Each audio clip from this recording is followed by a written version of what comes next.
안녕하세요. 드라마 기궁을 시청하고 계신 분들이라면 요즘 가장 미스터리하면서도 흥미로운 캐릭터가 눈에 들어오실 겁니다. 바로 윤갑의 몸에 빙의한 이무기 강철이입니다.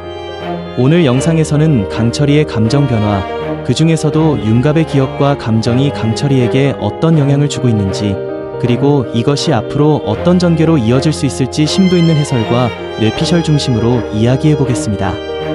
강철이는 누구인가? 강철이는 본래 용이 되지 못한 이무기, 즉 뱀신입니다. 신이면서도 미완의 존재죠. 그는 오랜 시간 열의를 지켜봤고 윤갑이 죽은 순간 그 몸에 빙의함으로써 인간 세계로 진입하게 됩니다. 그리고 처음으로 인간의 감각을 경험합니다. 햇빛, 바람, 온기, 감정. 강철이에게는 이 모든 것이 낯설고 동시에 매혹적입니다. 윤갑의 기억이 스며드는가? 2화에서 강철이는 이렇게 말합니다. 그의 기억을 조금은 보고 있어. 이는 단순한 기억 공유일 수 있지만 감정의 영향까지 받고 있다는 의미일 수 있습니다.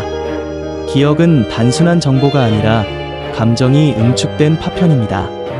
윤갑이 열의를 보며 느꼈던 신념, 책임감, 연민과 후회 같은 감정들이 강철이 안으로 흘러들고 있는 겁니다.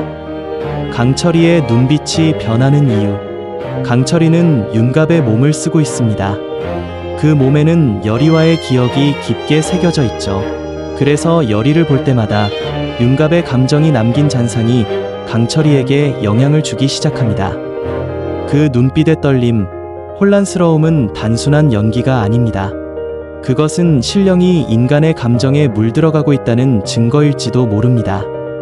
이무기에게 감정이란 무엇인가? 신령은 감정이 없다고 생각하기 쉽지만 그렇지 않습니다. 신도 욕망을 가집니다. 이무기의 욕망은 곧 승천이고 방해되는 존재는 제거 대상입니다. 하지만 강철이는 열의를 마주하고도 제거하지 않습니다. 그 대신 혼란을 느낍니다. 그 이유는 윤갑의 감정이 개입했기 때문입니다. 강철이의 목적은 흔들리기 시작했고 열의는 더 이상 단순한 도구가 아닙니다. 강철이는 열의를 사랑하게 될까? 많은 시청자들이 궁금해합니다. 강철이는 열의를 사랑하게 될까요? 뇌피셜을 기준으로 본다면 가능성은 충분히 존재합니다. 처음에는 윤갑의 감정에 영향받아 생긴 혼란이었겠지만 점차 강철이 스스로 느끼는 감정으로 바뀔 수도 있습니다. 인간을 사랑하게 된 신. 이것은 곧 약점이며 동시에 파멸의 시작이 될 수 있습니다. 윤갑과 강철이 한 몸 두 정신의 가능성. 이 시점에서 흥미로운 뇌피셜이 떠오릅니다. 혹시 윤갑의 혼령이 아직 몸 안에 존재한다면 지금의 강철이는 단순한 빙의 상태가 아닌 한 몸에 두 정신이 공존하는 상태일 수 있습니다.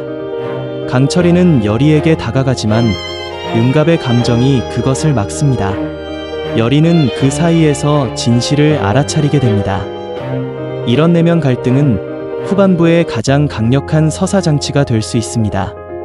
이무기는 정말 감정이 없는 존재일까?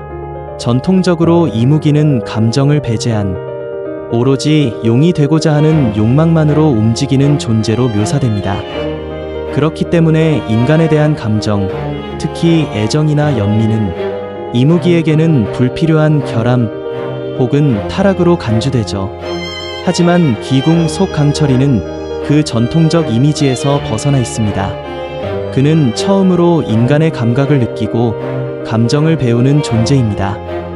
이러한 전개는 단순히 캐릭터 해석의 확장이 아니라 신과 인간의 경계를 무너뜨리는 하나의 철학적 질문을 던집니다.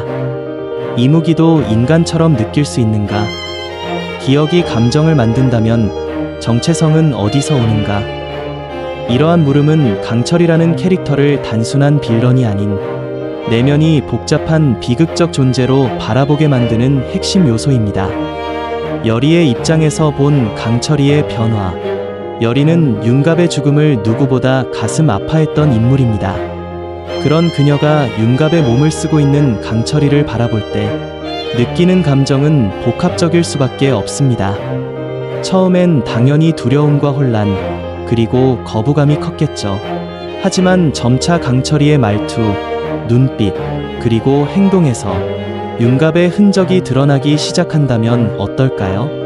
여리는 과거의 윤갑과 현재의 강철 사이에서 끊임없는 정서적 진폭을 겪게 됩니다.